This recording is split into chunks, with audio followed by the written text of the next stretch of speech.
And if this is your first time giving your mind a little love, I have a few goodies for you. First, don't forget to subscribe so you never miss an episode. And second, sign up for the Morning Mind Love. Think of it like a weekday oracle from your highest self to help you start each day with a positive focus. Plus, you'll get 2 gifts absolutely free: a 30-minute binaural meditation and 30 days of journaling prompts to help you remember who you truly are. So join over 9,000 people and go to mindlove.com to sign up. Welcome to Mind Love, episode 301.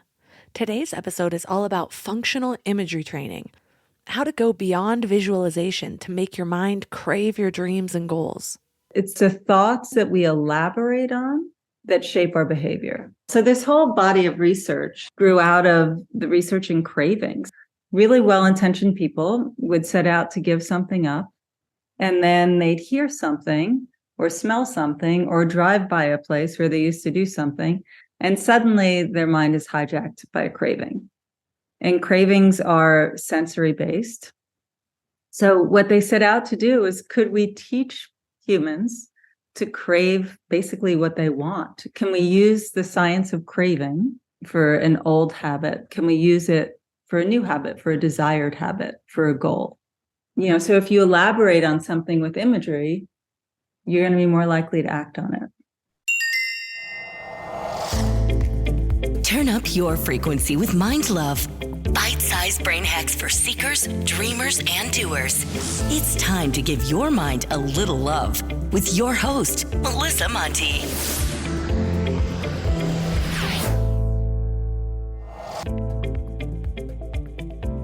If this is your first time giving your mind a little love, don't forget to hit the subscribe button. Mind love is a habit, and the more you give your mind that love and intention, the better you'll feel about yourself and your life. Plus, it's really a win-win because more subscribers means Mind Love attracts even more amazing guests to bring you their wisdom. So don't forget to subscribe. What if you could make your mind crave anything? What if, instead of having that incessant inner voice telling you to go back to the fridge and overindulge in your favorite snack, you use that same mind power to feel almost addicted to your wildest dreams? What if, instead of talking yourself out of those big goals you have, your mind was constantly talking you into them? What would you be willing to do? What leaps would you be willing to take? What would you finally accomplish? Ironically, anyone with an addiction knows the power of their mind. When I was in the depths of my struggle with bulimia, that next binge was all I could think about. I felt helpless to my impulses. One minute I would be vowing to myself that today would be the day I started to get better. And the next, I'd be in the dessert aisle with enough sweets to feed a party of 10. I remember feeling like I was stuck in my body with someone else controlling my behaviors. Looking back, as helpless as I felt, it actually taught me the power of my mind. When my mind really fixated on something, there was nothing that could stop me from moving in that direction, from taking the actions to satiate whatever it was that my mind was craving. And I don't mean to make light of addictions. Believe me, that was one of the darkest periods of my life. But it does make you wonder, what if you could get your mind to crave something positive just as intensely as many of you know it can steer us toward the negative? Addiction itself is just a process in the brain. What starts out as a choice or a voluntary behavior can quickly become an uncontrollable habit that consumes your time, energy, and resources. It alters your thought patterns, your emotional responses, your decision-making abilities. And before you know it, you feel like you just can't stop. A lot of people think that it's the chemicals in drugs or food that makes them addictive. And while that's kind of the case, it's also our brain's response to these things that creates the addiction. It's the surge of dopamine that our brain releases that we're addicted to. That's why we can get addicted to non-chemical behaviors like gambling or social media. So what if you could hack this system and make your mind crave something positive, like your biggest life goals? What if you could make it not only easy, but almost addictive to make progress toward your dreams? What if you just couldn't help but spend each day moving yourself toward the person that you really want to be, or the life that you've always dreamed you could have? Well, that's what we're learning to do today. Our guest is Joanna Grover. She's an executive coach with 19 years of experience as a cognitive behavioral therapist. She first encountered functional imagery training when it helped her recover from a horse riding accident. After witnessing firsthand the effectiveness of this strategy in a client's weight loss journey, she felt even more committed to the work.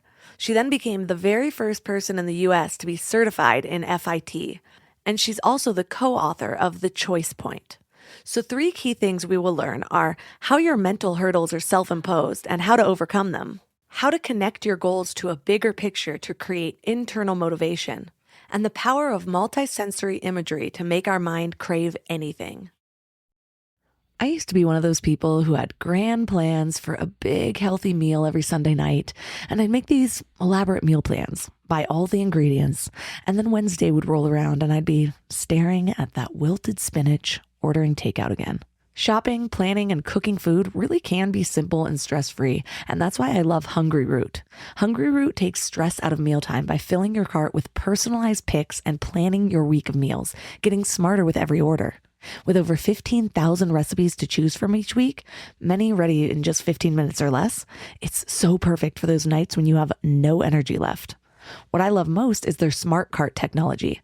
It actually learns what I like and what I will actually cook. So no more buying ingredients for recipes that I'll never make. Everything that shows up, I actually use. They screen out over 200 additives, including high fructose corn syrup and artificial sweeteners, only high quality meat and seafood with no hormones or antibiotics, and they carry brands like Vital Farms and Ithaca Hummus that I already trust. The time I've gotten back has been incredible. Instead of spending Sunday meal planning, I'm doing things that actually matter to me. Take advantage of this exclusive offer. For a limited time, get 40% off your first box, plus get a free item in every box for life. Go to hungryroot.com/mindlove and use code mindlove. That's hungryroot.com/mindlove, code mindlove, to get 40% off your first box and a free item of your choice for life. hungryroot.com/mindlove, code mindlove. Wherever you go, whatever they get into, from chill time to everyday adventures, protect your dog from parasites with Credelio Quattro.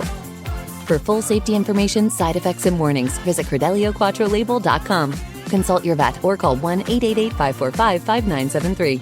Ask your vet for Credelio Quattro and visit QuattroDog.com.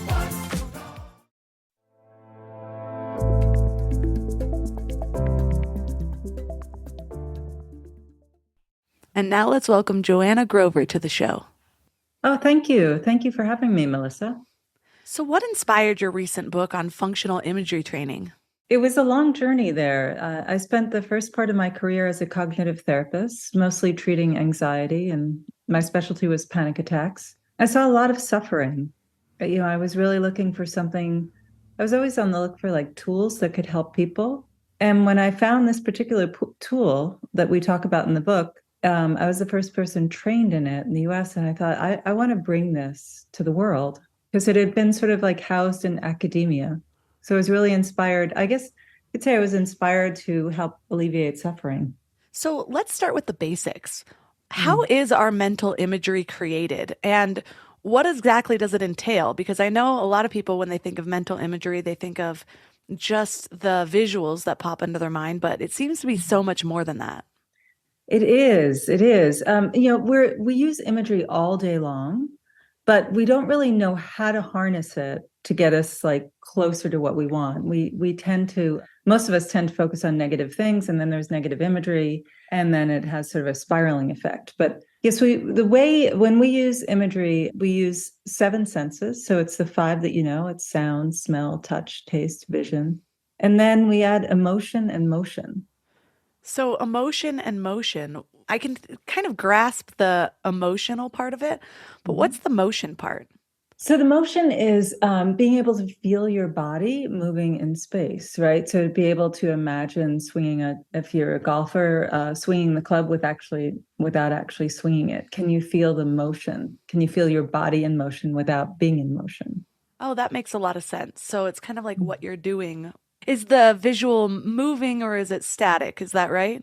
That's right. Yeah. And so emotion drives human behavior, and imagery is very emotional. So when we have people use this technique, and I'd love to give you a test drive in a moment, because a friend of ours, and we actually start the book this way, he said, "Don't tell me you're a comedian, tell me a joke." So I feel like it's sort of like, don't tell me what you do, just do it. Right. So I'm happy to show you what imagery is. Yeah, I would love that. The first thought that comes into mind is that's what I always say to my son. I'm always like, show me. So in my mind, I just heard his little voice go, show me. I'm ready though. Okay, great. I just want you to take a deep breath and exhale, relax your shoulders and perhaps feel your feet on the ground. And imagine that you're walking on a beach. You're on vacation. You notice the texture of the sand, noticing the color.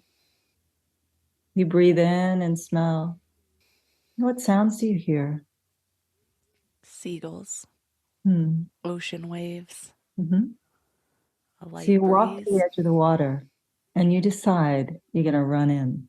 So you run and you jump into the surf, and the water temperature is 50 degrees. So that's an imagery experience. It's what we call a primer. I'm curious to know what you experienced. It was very calming in the beginning. And then when I knew I was going to jump in the ocean, because I've lived by the ocean and I've had these exact moments, I could almost feel myself bracing. And then I imagined myself running in, and I could almost feel like that pressure around my heart space, like I I feel when I am extremely cold. Hmm. And was there emotion that you associate with that, with being cold and being in the sea? Hesitancy. Mhm, mhm. I've done the cold plunges and things like that, and my husband used to do it every January 1st, and I just couldn't hang. So I could already feel, I'm like, this is just a visual. Why am I already stopping myself? So this is what we call a primer, and it's the only time that we guide someone through imagery. It's just to experience how powerful it is, right? You had a physical reaction to just putting yourself in a time and a place and tapping into your senses, your memory of what that's like. And then we always throw in a little twist at the end, either, someone's walking in the woods and they walk through a spider web or they jump in a cold pool, just to really have you feel that, right? And then after you get it, then we teach you how to use it. And we don't guide, we just train. Because in our research, and the research from my co-author, Dr. Jonathan Rhodes, we always say he's the scientist, he's the head, and I'm the heart. I'm a therapist, but I'm also a storyteller. I love the art of story. Anyway, when you get good at tapping into using multisensory, so the trick is to use 3 or more, then it really seems to shape your future, shape human behavior. It's really fascinating.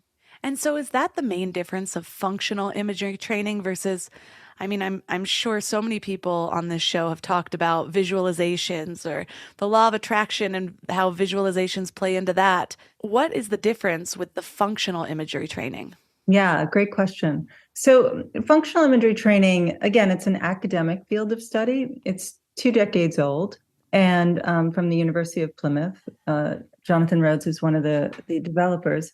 And the difference is in functional imagery training, there is something we call motivational interviewing, which is basically a style of asking questions and listening, almost like a sacred listening and supporting someone so they can really get to their values and what their goals are.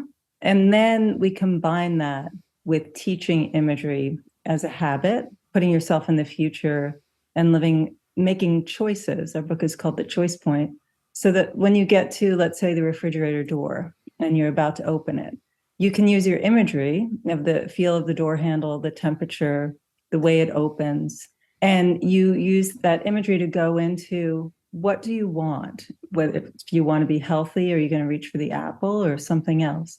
So in these moments, in these choice points, you can use that to override the status quo. That makes a lot of sense. And I know the title of your book is called The Choice Point. So I want to sit in this area for a minute. What exactly is the choice point? Is it just at any moment where your choice can basically lead you in one direction of life or the other? Yeah, precisely. I mean, most of us are on autopilot. We say we want to do something, like we do value we ask a lot of questions about personal values. And the number one value people say is their health. But yet each day when we face choices, whether we stay in bed or we get up and exercise, we usually opt for like the easier one. So that's a choice point. Or do you pick up your phone and start scrolling, or do you get up and meditate? These are all choice points. We face many of them in a day, and knowing that you can use these in moments toward a specific goal, it turns out it's 5 times more effective than just talking about a goal.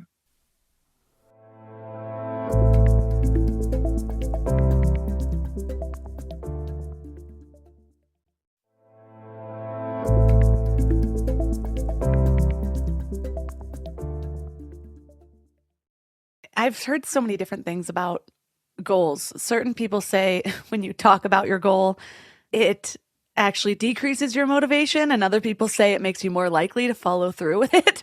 But I guess if we have an option that's just better than talking about it altogether, we don't have to reconcile which of those is better. Yeah, and I think the way we do it using the motivational interviewing, it really is it is a space where someone's supported, where they explore. A lot of times we'll announce a goal maybe and not really think it through, or we feel like a pressure and external. There's some external pressure on us, and then we don't feel that sense of agency, like it's our choice. So there's so many complications in doing it. But we find that if people start with like a small tangible goal and they start to use this, and then they realize it's effective. Like when we start with a lot of people, we start with their hobby. What do they want to get better at? It might be swimming, it might be tennis. And then they're like more willing to play around with it, because the imagination and imagery is very playful, really. Yeah, I love that. And I have used motivational interviewing in my coaching practice. The first time I had ever encountered it was, we didn't call it that, but I was a suicide and crisis counselor in my early 20s. And when we did training for it, I remember kind of being blown away, because everything I thought would be the right thing to say was not exactly the best thing to say to somebody who was calling in crisis. And it was the same idea of getting them to come to their own conclusions. But what we learned in that training was that in those cases, these aren't people that are necessarily wanting to accomplish a goal, but just wanting to make it another day, wanting to not feel so out of control in their life. But we use the exact same steps of asking them questions to get them to come to their own conclusions, to remind them of times that they felt empowered before. Because if we gave that to them and said like, well, I've felt like you, and here's how I dealt with it, their thought would be more likely, well, how come everyone else can handle it and I can't? Or, oh, it's so easy for her, it feels impossible for me. And it actually disempowers them when you give them the answers. Yes. And so I love that you are trained in this. Yeah, I mean, I had no idea what I was actually being trained into until I started coaching. And then I was like, wow, this is actually the best way to help anybody do anything, really. Because even as a mother right now, any new mom out there, I now just had my second baby, but it just seems like when your kids are young, people love to give suggestions the whole time. Oh, yeah. And as any sitcom will tell you, mothers never like it. So, but it's the same thing where it's just unrequested advice, just for some reason develops a natural resistance regardless of what the area is. Yeah, the truth is most of us don't want to be told what to do. We'll go in the other direction, especially, so I have 2 kids and they're, young adults now, but especially in the teenage years. Like I would suggest every parent out there get trained in MI, because it really is a beautiful way of, I do believe that people want to do the right thing and they want to sort of better themselves. But if it's being imposed on them, it's a totally different experience. And you're going to run out of fuel, right? So we find that when you combine MI, which you got to experience, is powerful. When we combine that with someone being in their imagination to rehearse the future so that they can stay in alignment, then that's like rocket fuel. And so where do you begin with this? Because I know one of the first steps is helping people choose according to their values and not their impulses. Tell us about that. Again, people often list values that are health, family is usually number two. But then you ask them to tell you what their average day is like, or what, how open their calendar and you have a look at what they're doing. And those values aren't reflected. It's a deep dive into we give them a big list of values and they have to decide one by one what's in their top 3 or top 5, and then how their goal, whatever their goal is, relates to their value. So when people do this, there's an emotional and a bigger picture connection to their goal. It's not just, oh, I have to, whatever it is, lose weight, or oh, I have to stop getting so angry. It's tied to a value of the kind of person they want to be, the kind of life they want to have. And again, it gives them that sense of being in the driver's seat. It's not being imposed on them. It's coming from an internal drive. I know that 2 of my top values are health, but a big one that seems to come through all of my decisions with the life I've created now, the things I've been resistant to in the past, the things I've fought against, it all comes back to freedom for me. Mm-hmm. And a big goal of mine is actually to write a book. And so I've been trying to figure out where those values, what intertwines with that. Because I know, yes, as an author, that would create even more freedom in my lifestyle in different ways. But there's also another one that I just can't figure out a name for. I just feel like it's so important to share stories. It's been a huge part of my healing process, and it's also a huge part of how I help other people. Mm-hmm. What value do you think that would come back to?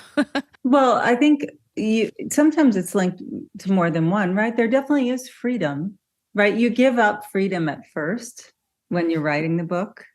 For 6 months, I didn't go out weekends or evenings. It was just heads down. We were on a deadline to write this book. So you're giving up freedom initially. So it's that bigger picture. But you also probably have a value of compassion, helping. So if you can tie in, it's going to give you freedom, but you'll also be of service. And so when you're helping people, how important is it to get really clear on what these values are? Because just like the example I gave, I feel like a lot of people are living that way. They don't necessarily know the exact words for their values. It might pop up every now and then and they feel something, but until I actually sat down and did a values exercise, I wasn't really sure that freedom was one of my number one driving points. And so how do you instruct people to get clear on that? Well, we do it either, we use a value card sort. We use that in individuals. We use it in teams. It's really interesting to see a team that works together negotiate values and what's going to be in the top 5 values. So it's really conversation. And then we ask things like, well, what if these 2 values rub up against one another? What if they're in conflict? What will you do? So anticipating how you're going to handle when difficulty arises. I often think that when 2 values are in conflict with one another, we experience an emotion like guilt that we don't want to feel. And then maybe we default back to baseline behavior. But if you can really explore it and be clear on what you want, that's important. And sometimes people come in for one thing and then they start talking about it and they're like, you know what, that's really not what I want. I really haven't sat down to ask myself in the presence of another these questions. One of my favorite exercises is Dean Gracioso's 7 Levels Deep. And that's because, just as you said, so often I think I want something. And if I sit there and suss it out and really go deeper, well, why do I want that? Why do I want that? Why is that important? It comes down to this baseline need of security and safety, or maybe who I want to be versus just wanting a house or wanting to write a book or whatever the first thought is.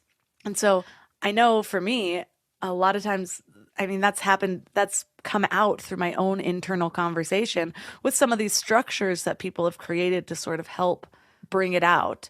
And you mentioned earlier how we're so often on autopilot. And so we're just kind of choosing and we're not even really realizing how many choice points we're hitting during the day. And so it's just kind of funny to think, where as so many people have trouble following through on goals or getting or creating a life that makes them happy. And it's like, well, so many of us don't know what we want. We don't know how to get there, and we don't even see all the choices that we have throughout the day.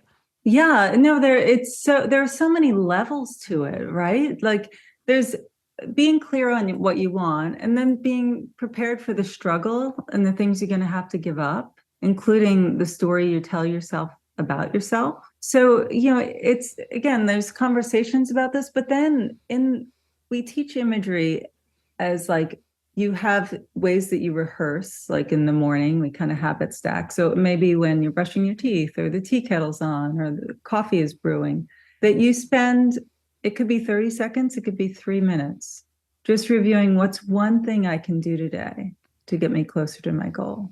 Or how will I handle this difficult conversation and stay with my values? And you use your senses to be in that experience before it happens. So there's the habit of imagery, so that every day there's a consistency to it. And then we use cues, like athletes use cues to reset their mind, right? And get their head back in the game. So people have cues. So one of my cues is the moment my feet touch the ground in the morning, I go through my imagery. Like what's one thing I can do today? That sounds like it's combining different models of habit formation that people like James Clear and BJ Fogg talk about, where you have a cue, and once you choose that cue, you can use it to start a habit. You can even stack multiple habits, like brushing your teeth and doing push-ups or whatever it is. Right. It's funny you say that. I've started doing push-ups. I had a really bad equestrian accident, and so I broke my shoulder, and I'm supposed to do push-ups. So yeah, I have to develop a cue for that one. Well, this is your sign. Thank you for the reminder. For me, I have found that for a long time, I would find myself not doing the things I would really want to do. And what it came down to was not understanding how my mind actually worked. And the more I understand, oh, well, this is how a habit's created, or this is how a neural pathway is created, whatever, then it doesn't feel so personal. It's not like, oh, you just can't do this. It's like, no, you're not working with your brain the way it works. So here's how to do it. And exactly. And understanding that you're, as a friend of mine said, she said, you know what you taught me? I said, what's that? And she said, you taught me my mind is not on my team, right? So the average person has, around 60,000 thoughts a day, and the majority of them are negative, right? And we're not even conscious of the vast majority of them. And then 95% of them are the same as the day before. So if we understand that it's normal to have a negative reaction, it's normal to struggle with creating consistency with a new habit, then we're going to not beat ourselves up. We also teach, self-compassion.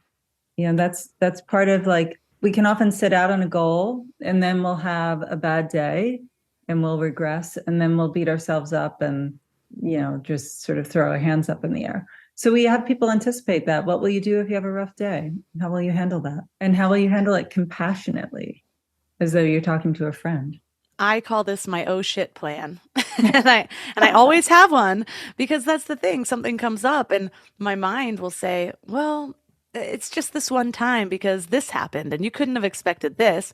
But instead, I just have my default plan. Okay, well, if I wake up late, or if my baby needs to be fed during that sacred start morning routine that I always have planned, then what do? Do I not do it at all? No, I do it at 3 p.m. and I clear it for that. And so then I always have this fallback plan. But tell us, what is a thought worm? Yeah, so a thought worm is it's just a spontaneous thought that comes into your head. And we have them all day long. Or a ding goes off on your phone, and then you think of somebody you didn't call, so these are just spontaneous.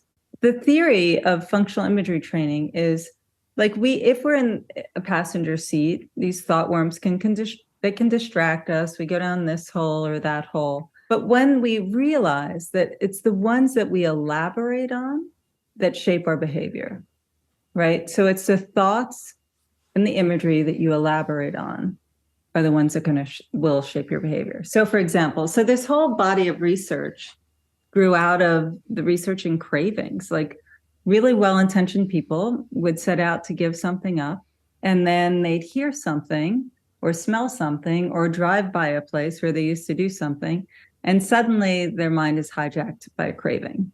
And cravings are sensory based. So what they set out to do is, could we teach humans to crave basically what they want? Can we use the science of craving for an old habit? Can we use it for a new habit, for a desired habit, for a goal? And that's, so if you elaborate on something with imagery, you're going to be more likely to act on it.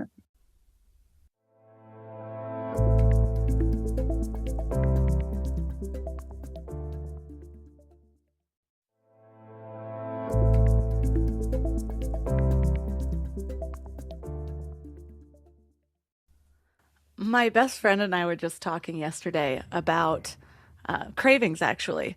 And I used to struggle with bulimia. And so I know that spiral so intimately, where all of a sudden I'd have the thought, and then it didn't even matter if there was a guy I was interested in or what. All of a sudden I knew I was going to binge and purge that night. I'd be planning my grocery store run, what I was going to get, like the whole thing. And before I knew it, it felt impossible to say no. Well, my best friend and I were talking about, a little less extreme versions of that. But when I had a baby 2 months ago, and during the pregnancy, I allowed myself to have way more sugar than I usually do, just because I'm like, if I'm craving it, maybe baby needs it. And so now I am struggling with not having like 4 tablespoons of honey in various places in the morning. And so what my point is my friend was dealing with something very similar, just the sugar cravings and how strong they can be, to where, then all of a sudden you're thinking about cake and you're thinking about this. And so give us an example of, how would you reroute that to start to transform this thought worm that our mind is automatically going down, to steer it towards something that actually aligns with what our overall goal is? Sure. So that's a great example. And so what we do, obviously, we would have had like a conversation around, understanding you and your goals and what you want. And then, and it's really common that people, like, snacking is a big thing, or certain cravings, certain thought worms come in, like, oh, I'd really like that chocolate biscuit. And so you simply allow it, like, you don't resist it, but you notice it, sort of like with a little bit of mindfulness. And then you choose whether you're in the middle of writing, because you're sitting there writing your book, you take a deep breath and you go into imagery mode. What's it going to feel like? What's that freedom going to feel like?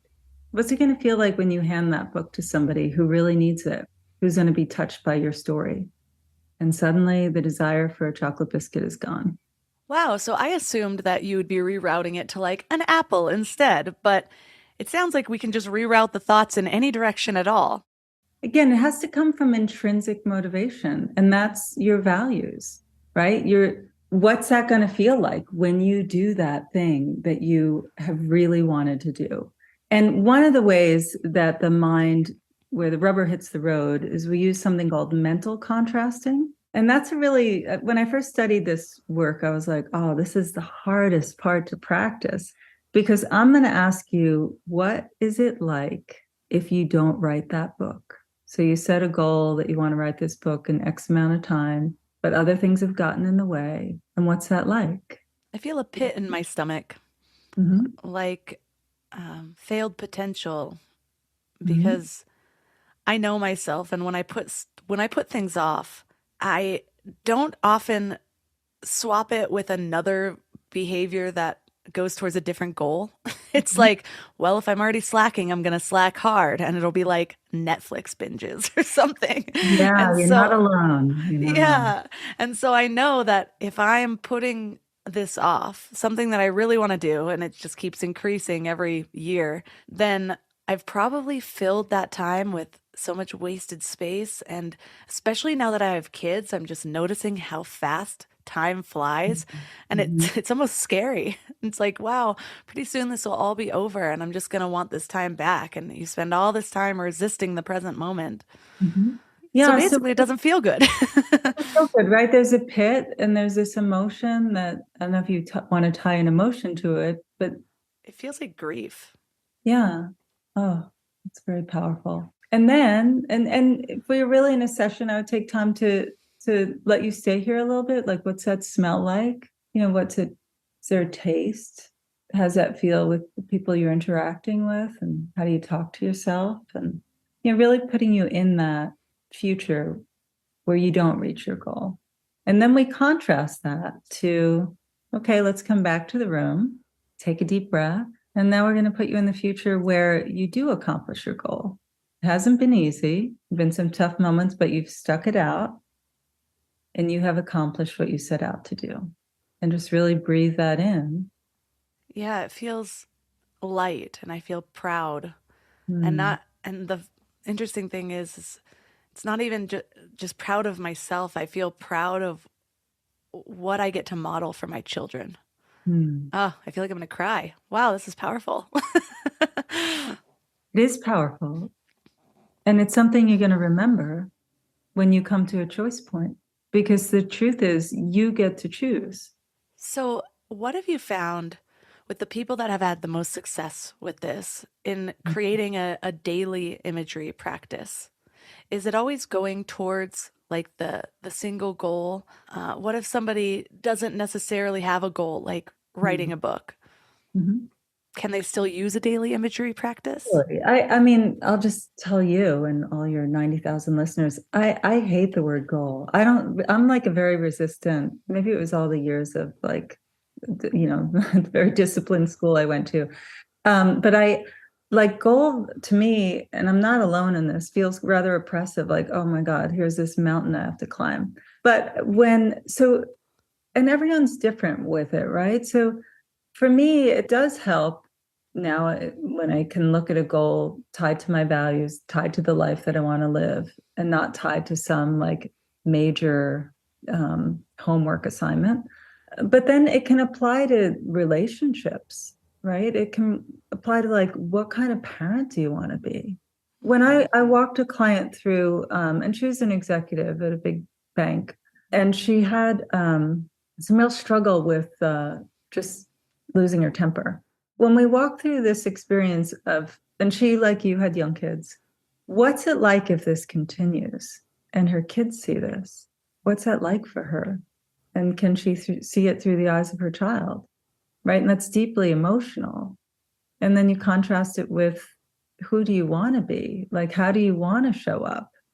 So it doesn't have to be a goal like my neighbor right now is climbing Mount Everest and I'm watching the crew team. I live right next door to the Miami Beach crew team. I'm watching them launch their boats. So it may not be, I want to win a race, I want to climb a mountain. It may just be, I want to be a better mom, you know, and that's not a small thing, or I want to be a different kind of partner, or I want to be a different kind of friend, or I want to be a friend to myself. Like it can be anything. The cool thing is it works with everybody. I find that we've found in the work that like some people really struggle with visualizing, right? And even the word visualizing makes them feel like they're falling short with something. So, you know, we tap into the senses that they are able to experience, and then we help them build that visual muscle. It's a muscle like anything else. And I've honestly, you know, I've not had anyone who didn't get it. Sometimes it takes 4 sessions, sometimes it takes 6, sometimes 10, but everyone gets something out of it. And it's simply the idea that like, wow, I can change the channel in my mind and I can get better at this. So I'm not handing the keys to my life over to like an emotional reaction or to, you know, being an autopilot. I had a shift while you were talking because I have been thinking about this book and it just feels like such a like a mountain to climb basically, and it's like, man, that it's going to take so long, and so it makes it really easy to put off. But in thinking about who do I want to be today, and it's like, okay, so say I'm visualizing at the end of that goal, who will I be? Well, I'll be a writer. And it's Mm. like, are you only a writer when the book's finished?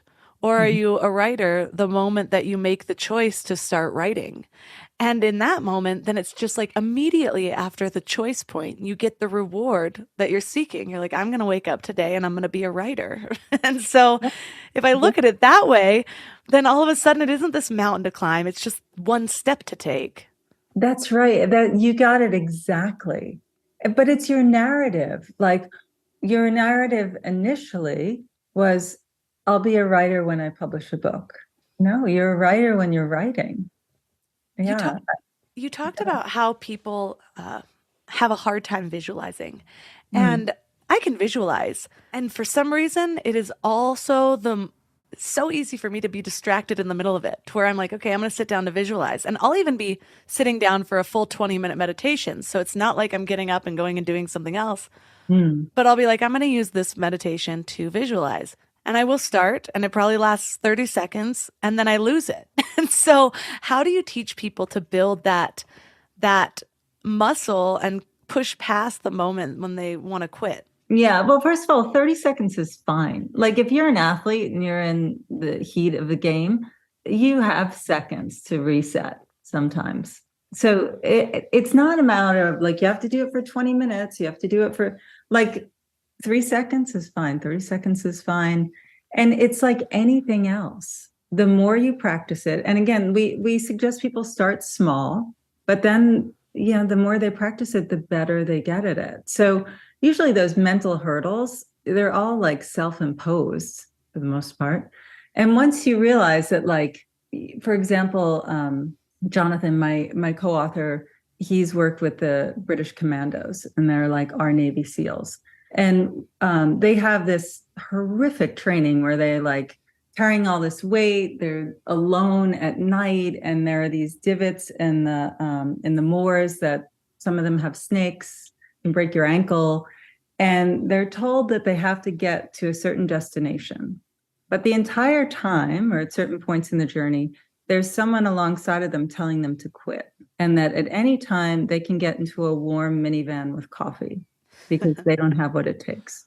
So when these soldiers were taught, when these potential commandos were taught imagery, they persevered almost to the point where like they would persevere through significant pain because they had the ability to transcend it in their mind to the image of what it would be like to be awarded that honor, and how that would connect them to someone in their family who was a commando, or how that would be a model for their child. So you can even transcend physical pain. Where the mind goes, energy flows, right? Yeah. And I used to be a long distance runner, so I know the power of I mean, not like professionally, but all through high school, I ran cross country and track, and I continued running for quite a few years after that, but just for fun. But I tried running years after, thinking I'd just fall back into it, not really realizing how much mental toughness I had gained back then and had not been practicing. And man, that first mile especially, it's just like the whole time I'm talking myself into continuing running. And so to be able to tie that to a bigger goal, I don't think I always connected that. And I wonder how that would have changed some of my outcomes. But one of the things that you teach in imagery practice is something called LAP. Teach us about that. Yeah. So it's LAP is, it's using cues, right? So you locate your cue. And a cue could be anything. It could be touching your heart. It could be touching your wrist. We like to use something that's like, it's not like if you're without it, it's something that you can do at any time. Like take a deep breath could be your cue. Touching a part of your body, tapping something could be your cue. So you locate your cue, you activate your imagery of your desired goal, and then you persevere, or you plan. I interviewed a hypnotist a long time ago.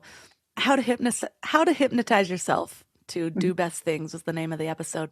But I remember that's one of the things the hypnotist taught was to actually create your own cue. And what I love about that is that So often we're waiting for cues in real life. Like we're waiting for Yeah. something to remind us versus consciously creating our own cue towards like, and maybe tell me if this is Yeah, something we that you could call do those also. like triggers, right? So the Yeah, difference between trigger and a cue. So something can trigger you, but a cue is deliberate. A cue is intentional. You set your cues. that makes sense. And so then once you set the cue, then you activate your imagery. Mhm. That's right. So if you're in the heat of the moment in a match, then you're going to plan your next move. Or if you're a commando, you're going to persevere. So give an example for somebody that might be doing this for an emotional response that they're trying to retrain. Say it is with their children and or their spouse, and they find themselves overreacting or snapping. So that's the cue towards like, okay, well, or they find themselves doing this. So then they create their own cue, like maybe tapping, and then walk us through that. Yeah, so sure. So it could be like I'm thinking of a particular client where coming home from work, right? And work was super stressful. So they'd often come home and they'd be in that work mode, right? And their kids are little and it's like switching gears is not easy. And this particular client would be prone to lose their temper then. So the doorway to the house became a cue. So that doorway, when she saw, was like, okay, I'm leaving my work like stressors and all those like to-dos and all, and I'm walking into this space with my family. So it's this mental like reset. She sees the cue, she activates her imagery, and then she plans, how do I want this evening to go? I love that because you can even sort of brace yourself for the things that you know that you're likely to fall into, which we all have those things. And even back to the sugar cravings, it could be after work. You know, you come home and that's when you end up walking to the market next door and buying 3 cookies or whatever it is. And so it's like, Yeah, no, and again, it's like, okay, a habit, but cues help interrupt the neural pathway of the habit. Like it's just like a reset, like, okay. And it's a reminder. And once you experience the mental contrasting, you realize like, okay, am I gonna go for because the mind likes black and white. Am I gonna go for the pit in my chest or stomach? Or am I gonna go for that light, airy feeling? I get to choose. so a lot of times when we're thinking about changing our habits and creating new ones, we think of the idea of grit and kind of pushing through. But you share that there is a dark side of that. What do we Yeah. need to know? Well, the people will forget who they are, or they get so single-mindedly focused on a goal. Maybe it's a gold medal in the Olympics. And then after, whether they got it or they didn't get it, they have something called the Olympic blues, right? Which is a real thing. So you lose sight of yourself and you just simply become like on a mission. And maybe things happen along the way. Maybe you lose friendships or you lose touch with family or people important to you because you were so gritty. You persevered so much, or maybe you persevered to a point of losing yourself or realizing that you're climbing up the wrong mountain. I was listening to a podcast called The Vedic Worldview by Tom Knowles, and he talks about following your charm. And I love this concept because we often set our eyes on a goal and then maybe we get halfway there and it's like, yeah, like you just said, maybe you realize that's not what you actually want, but then you feel like a failure because you're not following through with your goal. And this man was talking about how when you follow your charm, sometimes the universe will lead you to a spot just so that you can see more than you did at your last spot. You have a little bit more perspective here. And so to be okay with pivoting if you feel called to, because maybe that's why you ended up there. Maybe that's why you started following that goal, was just so you could see this other goal that you wouldn't have seen otherwise. And I think that goes back to your point earlier about not liking the word goal, because with a goal, it's always this thing that's outside of yourself that you're going to accomplish versus who you're becoming.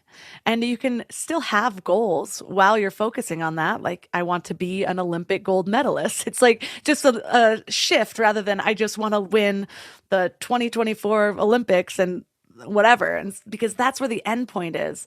My friend Kelsey Ramden talks about the success hangover when you do that. And so this way, even after you either reach the goal or you decide you want to pivot, if the whole time you keep bringing it back to who do I want to be through this, then that is still your guiding post, because you didn't really lose anything regardless of altering your choices as you go. Yes. And also the question that's important to ask as well is, what about after that? Who will you be after that? Or who will you be if that doesn't happen? Because not everyone can be a gold medalist. Who are you and who will you be then? Right? So you can get so single-mindedly focused that you feel if you don't achieve what you set out to achieve, you're a loser, you're a disappointment, you failed. So these conversations are really important. And again, we use the spirit of MI throughout. Well, what happens then? How will you handle that? Because if we wait until that, that experience, they're in the throes of it, then it's really hard. It needs to be a conversation, ideally from the beginning. What does your daily imagery practice look like? It's always evolving. I have to tell you, that's a really amazing thing about it. So it begins the minute my feet touch the floor in the morning. And then there's another cue of being in the shower. And then if I feel like, sometimes I'll feel like something rising in my chest and I want to say something that I know I shouldn't say, and then I'll take a deep breath. So it's like really throughout the day. The refrigerator door handle is another one. But I'll be really mindful. I'll set a mindful intention. And like the other day, it can come from a conversation. We did a training the other day, and there was a slide of a runner running in the rain, because it's the number one reason why people don't run is it's cold and rainy outside. So that's an excuse to stay in bed. So we talked about this, and I had that slide in my mind, and I had decided I wanted to start running again. And the following day, when I was getting up for a run, lo and behold, it was raining and it was cold, and I wanted to stay in bed. It was Saturday morning. I thought I had a good work week, worked so hard, I deserve to stay in bed. And then I thought about how good it would feel after the run, in the shower after, and tying into the values of health and making time for myself. And as I set out to run, even then I was like, I'll do a short run. And then I thought of the ocean, how nice it would be when I got there, what the light would be like. So suddenly 10 minutes was 20 minutes, and I found myself at the beach.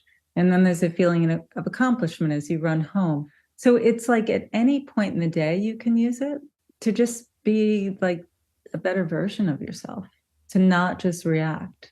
And certainly I'm not perfect, but it gives a little bit more of a space, we say, between stimulus and response. And these cues just help you, to commit to something, to commit to walking through that doorway and really being present with your kids, to commit to, pushing yourself outside your comfort zone. I have realized that I'm great at this with certain areas. It's like there's little areas of my life I almost feel like I've mastered, and then other ones where it all goes to the wind. So I'm excited to implement it more consciously, because I think I've just learned things along the way from being a runner, from being very athletic my whole life. Like that's one thing. I don't go periods of time without moving my body. I've always been great at that. There's choices with my health that I'm amazing at. And then there's other things that, like becoming a writer today, I can neglect completely. So I love leaving listeners with something to really focus on, something concrete, because yes, it's awesome how we can implement visualizations into every area of our lives, but it might seem like a bigger starting point. So what is one thing that we can do today to start implementing more imagery in our lives? Yeah. And I wouldn't say, even I don't do it in every area in my life. It would begin to feel oppressive. But with the things that I know that I've set an intention with, I'll use it there. So I wouldn't want people to feel like, oh my God, I have to use this all the time. But it would be like to start small, right? And if they have a goal, to connect it to a value, and then to ask themselves, maybe they use the same cue I use as when your feet touch the floor in the morning. What's one thing I can do, just one thing today, to bring me closer to that?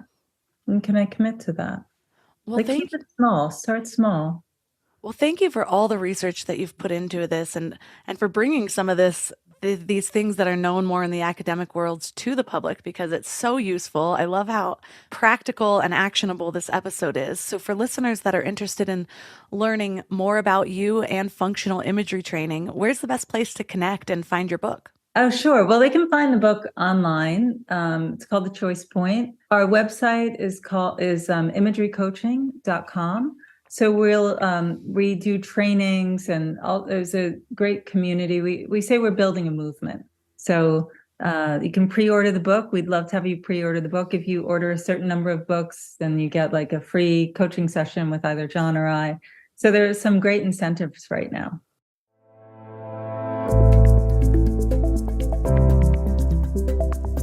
All the links from this episode will be at mindlove.com/301. Your challenge for this week is to first set an intention. What's something that's been on your mind that you've wanted to work toward? It doesn't have to be a goal, but it could be. It could also just be a way of being. Maybe you want more patience with your family. Maybe you want to be more generous with everyone. Maybe you just want to feel less anxious and stressed. Or maybe it is a big goal that you've been putting off for a while. Once you have your intentions set, try to incorporate visualization techniques throughout your day. So maybe just when you think about it, you take a deep breath, you close your eyes, and you start to think, what will this feel like when I accomplish this? What should patience and kindness feel like in my body? What would it feel like after I paid for this person's meter? What would it feel like if I let go of the story that keeps circling in my head that's causing anxiety and stress? See if you could bring all of your senses into that version of yourself that you want to be. Since this is a new habit, it might be difficult to remember it throughout the day. We tend to consume things like a podcast episode and then kind of forget about it as we go along.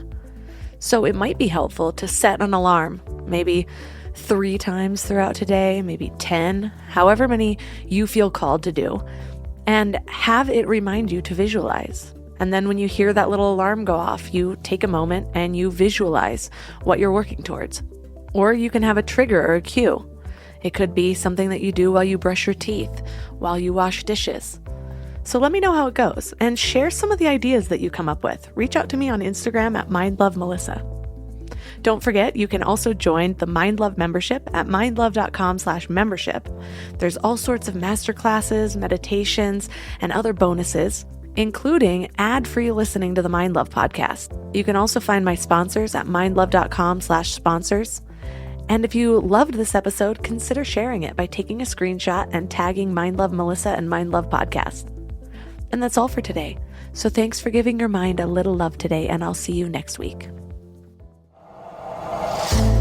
Thanks for tuning into Your Higher Frequency with MindLove. Head to mindlove.com for a free gift to keep your vibes up until next week. No one knows your business better than you. So who better to create your website than, well, you? Wix's website builder puts it all in your hands. Create a beautiful website just by talking with AI or choosing from thousands of templates. Customize every detail with simple drag and drop tools and get everything you need to start running business your way. Build more, think bigger, and do it all yourself on Wix. Go to Wix.com.